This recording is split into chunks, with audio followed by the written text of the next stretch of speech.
এই ব্যাপারে একটা কথা দ্ব্যর্থহীনভাবে বলতে চাই, আমি কোনো সময় কোনো রাজনৈতিক দলের সাথে জড়িত ছিলাম না।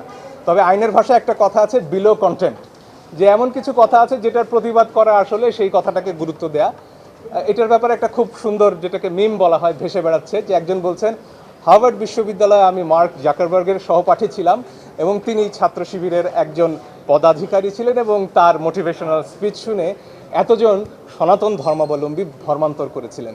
তো আমার মনে হয় এই যুগের তারুণ্য এই প্রশ্নগুলোর, এই কাদা ছোড়াছুরির, এই কাউকে রাজাকার বলা, কাউকে শিবির বলা, কাউকে জামাত বলা, এসবের উত্তর দেওয়ার জন্য যথেষ্ট। আমার দিক থেকে ব্যক্তিগতভাবে এই প্রশ্নের উত্তর দেওয়ারও আমি প্রয়োজন মনে করি না। ও আরেকটা কথা আমরা বোধহয় ভুলে যাচ্ছি, আরেকটা পিটিশনের কথা আমরা ভাবছি, সেটা হচ্ছে সংযুক্ত আরব আমিরাতে আমাদের যে ভাইয়েরা, আমরা জানি তারা কিভাবে কত কষ্ট করে নিজেদের সর্বস্ব বিক্রি করে বিদেশে যান। তারা সেখানে জানতেন যে আইন আছে, প্রতিবাদ করলে যাবজ্জীবন কারাদণ্ড হতে পারে, তারপরও তারা মাঠে নেমেছেন, তারা কারাবরণ করেছেন। তাদের এই সাহসের প্রতি আমাদের সর্বোচ্চ শ্রদ্ধার কথা যেমন জানাতে চাই, একই সাথে তাদের মুক্তির ব্যাপারে, তাদের ভালো থাকার ব্যাপারে সরকারের যে চূড়ান্ত নীরবতা, সেটার ব্যাপারেও নিন্দা জানাই।